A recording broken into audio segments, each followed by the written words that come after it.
Olá, turminha do quinto ano. Bom dia, tudo bem com vocês? Estou aqui com mais uma aula de ciências, tá? Com o tema Os animais precisam se alimentar. Na aula passada nós estudamos a reprodução dos vegetais, né? Então pegue o livro de vocês e abram na página 51, tá? Vamos fazer a leitura e o entendimento do texto. Vamos lá. Os animais, eles precisam se alimentar. O processo de nutrição, por meio do qual os seres vivos digerem e absorvem os nutrientes, é essencial, ou seja, é importante para recompor as substâncias gastas com a realização de suas atividades vitais. Né? Como sabemos, os animais, eles precisam de quê? De se reproduzir, né?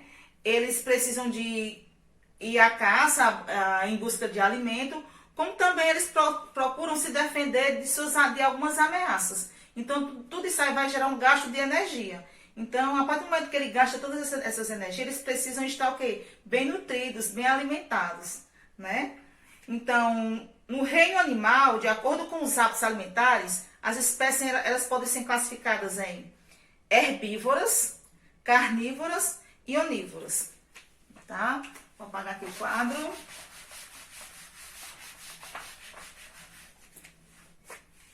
Logo em seguida vai vir uma explicação, ou acima ou abaixo, o que significa, a tia Sandra vai explicar aqui, né, para vocês o que significa cada um tipo dessas classificações, mas eu vou postar aqui, vai ficar gravado aqui em cima do vídeo ou abaixo, tá bom? Cada explicaçãozinha dessa, para que vocês entendam melhor. O que são espécies de animais herbívoros? São aqueles animais que se alimentam de vegetais, ou parte deles. Dentre os herbívoros, existem os que comem frutos classificados como frugívoros. É o caso dos morcegos e dos pássaros. Então, esses animais, tanto o morcego como o pássaro, ele é um frugívoro, porque ele só se alimentam de frutas. Outros que se alimentam do néctar, né? Néctar é aquele líquidozinho açucarado, né? Que a flor produz. Eles são chamados, esses animais, de nectarívoros. Esses nectarívoros são mais conhecidos como os beija-flores, né? E as abelhas. Então, beija-flores e abelhas, elas são uns tipos de animais que se alimentam do néctar e são classificados como nectarívoros. E os que consomem somente folhas, né? Os folívoros, no caso da capivara e do bicho preguiça. Os animais carnívoros são aqueles que se alimentam de outros animais. Alguns se alimentam de carne, como a onça, a piranha, o jacaré. Enquanto outros, como a sanguessuga e o carrapato, eles sugam o sangue de animais maiores. E os animais onívoros? São os animais que se alimentam tanto da parte vegetal, né, como animal. São exemplos dos porcos, né? A galinha e a raposa. Eles se alimentam tanto de vegetais, né? Fruta, legumes, como o resto de comida, de alimento, de animal, né? Eles se alimentam dessas formas. Então, eles são considerados como animais onívoros, tá bom? São classificados ainda aqueles animais chamados de detritívoros, tá? Os detritívoros são os seres vivos que se alimentam de matéria morta, isso mesmo. Os detritívoros são aqueles animais que se alimentam de matéria morta. É o caso do urubu, né? Nós temos aqui uma imagem, tá? Aqui de vários urubus, tá? Como vocês observem aí no livro de vocês, tá? É o urubu de cabeça preta. Ela é uma espécie de detritívora, presente em todo o território brasileiro. Ela possui, né, esse tipo de animal, ele possui uma grande importância para o meio ambiente, porque ele ajuda a eliminar as carcaças de animais na natureza. Isso mesmo, aqueles restos de animais que às vezes morrem, né, que ficam lá na natureza, que apodrecem, ficam lá podres, né. O que é que vem? O que é que acontece? Eles vêm, esses urubus vêm e acabam que comendo aquele resto de animal, né. E aí acabam que fazem tipo uma limpeza no ambiente, né, tirando aquele animal morto dali, né? Que ele acaba se alimentando. A espécie pode ser encontrada frequentemente também nos lixões, né? Como sabemos, os lixões, eles têm muitas espécies desses tipos de urubu. Eles vão lá também para se alimentar, né? essas matérias mortas. Agora nós vamos entender o que é uma cadeia alimentar, tá? A cadeia alimentar, os seres vivos estão adaptados a viver em seu ambiente e nele encontra tudo o que precisa. E para obter seus alimentos, a espécie depende uma das outras. Isso mesmo, então cada animalzinho vai depender um do outro, tá? Sendo assim, cada animal e planta existente em um determinado habitat é importante para que o ambiente funcione em perfeito equilíbrio. Porque se não houver assim, um equilíbrio ecológico, né, um equilíbrio ambiental, de que forma esses animais vão se alimentar se ocorrer um desequilíbrio, né? As plantas, ela produzem o quê? Seu próprio alimento. E o fazer disso absorve o quê? O gás carbônico, que aí vai liberar oxigênio, utilizado pelos animais na respiração. Os animais, eles usam as plantas como abrigo e se alimentam assim, das diferentes partes dos vegetais.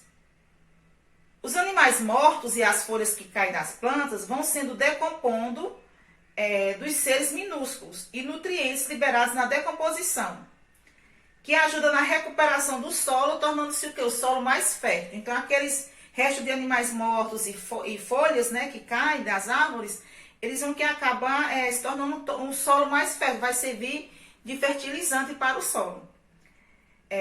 Os animais se alimentam assim, de vegetais e de outros animais. Assim, nunca há excesso de uma espécie de animal ou planta, pois todas estas estão ligadas pela cadeia alimentar.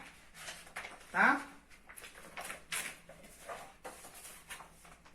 Chamamos de cadeia alimentar o ciclo da matéria e energia que ocorre entre os seres vivos, ou seja, uma passagem da matéria e energia que se inicia da planta e termina com a decomposição dos seres mortos. Tá? É o caso que nós temos aqui. Nós temos aqui uma cadeia alimentar. Nós temos um pé de milho, tá? Então o milho desenvolveu, né? O que vai acontecer? O ratinho, o milho é o produtor, ou seja, ele vai produzir o milho, né? O pé de milho vai produzir o milho e aí o que vai acontecer? O milho ele vai ser comido pelo rato. Então o rato vai lá, come o milho. Então quando o ratinho está bem alimentado, em seguida vem a cobra, né? A cobra vai se alimentar-se do rato. Daí então com o passar do tempo a cobra morre. Então aquele resto, né? Aquela carcaça que ficou da cobra morta, ou seja, aquela matéria morta, né? Vai acabar acontecendo o quê? Vai acabar sendo um fertilizante para a planta, tá bom? Ou seja, vai servir de adubo, né? Ou seja, o solo vai se tornar mais fértil com essa matéria morta, né? Então, há um processo, observe, né?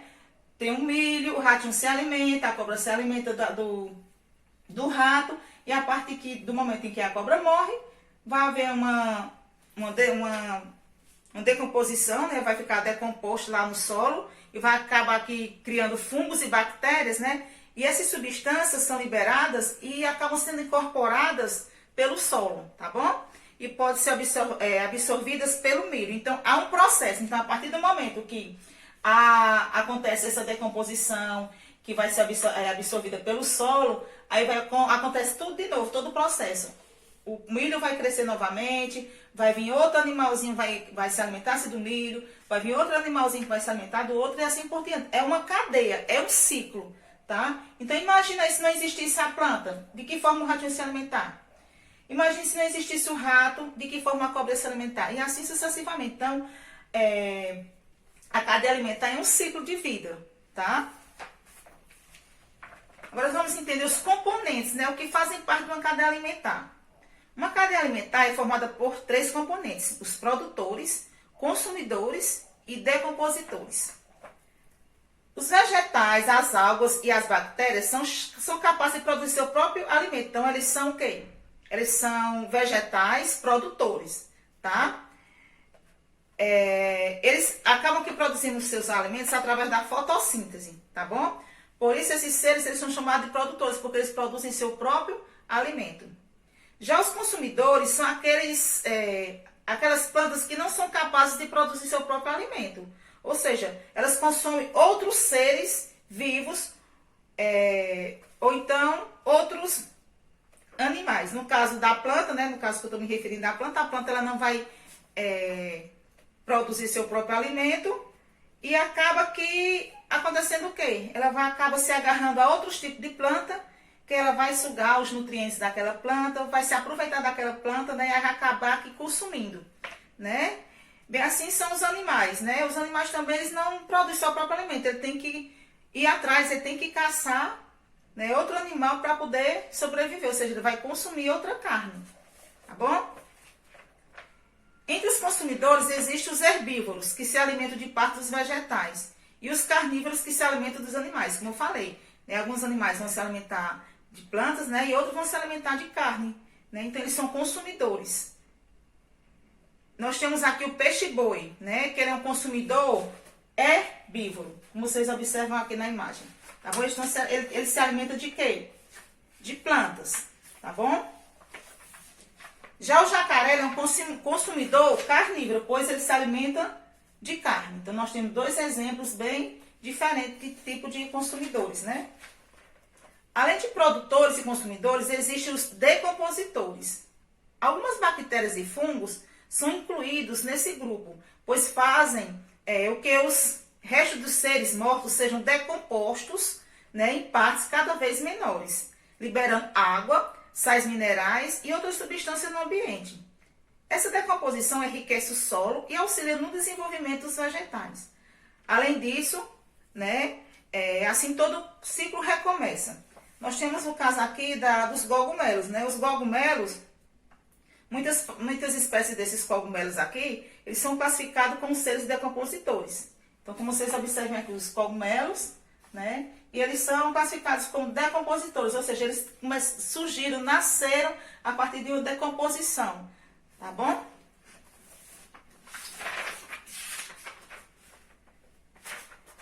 Vamos entender o que é um desequilíbrio na cadeia alimentar, né? Como a tia Sandra falou um pouquinho antes, né? Agora vamos entender um pouco melhor o que é um desequilíbrio na cadeia alimentar.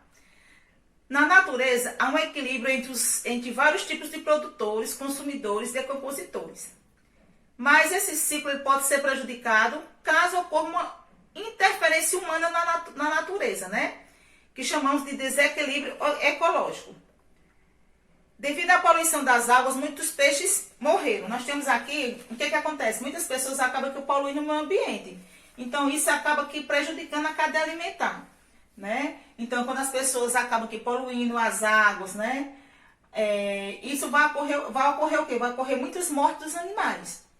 E de que forma vai continuar essa cadeia alimentar se está havendo um desequilíbrio, né? Então, na natureza tem que ter um equilíbrio, né, ecológico. Então, a partir do momento que você acaba aqui poluindo, você está colaborando para que aconteça um desequilíbrio ecológico, tá bom? As plantas aquáticas, elas proliferam porque os peixes menores, que eram seus predadores, sumiram. E como eles eram os alimentos das espécies maiores, elas também foram desaparecendo, diminuindo a forma de que maneira vai ofertar, né, ao peixe nesse ambiente. Então, quando há um desequilíbrio ecológico, quando há uma poluição nas águas, esses tipos de algas, né, esses tipos de plantas aquáticas, elas acabam se proliferando. E os peixes, né, como não se tem peixe, né, devido à poluição, os peixes morrem. E por conta disso, aquelas espécies maiores, né, acabam desaparecendo e diminuindo a oferta de peixes no ambiente. Então, o que acontece? Os peixes vão parar de se desenvolver nesse local, porque o ambiente está poluído. Então, de que maneira esses peixes vão desenvolver no local que está poluído? Então, houve aqui um desequilíbrio, né? O homem contribuiu para que isso aconteça, né? Para que isso ocorra. Então, isso aqui interferiu na reprodução dos peixes, no desenvolver das plantas aquáticas, né? E por conta disso, os peixes que eram para se desenvolver, que iam servir também para as pessoas, né, como alimento também o peixe, né, acaba que diminuindo a espécie nesse ambiente, tá bom? Espero que vocês tenham gostado da aula, tá? Fiquem com Deus e até a próxima, tá bom? Tchau!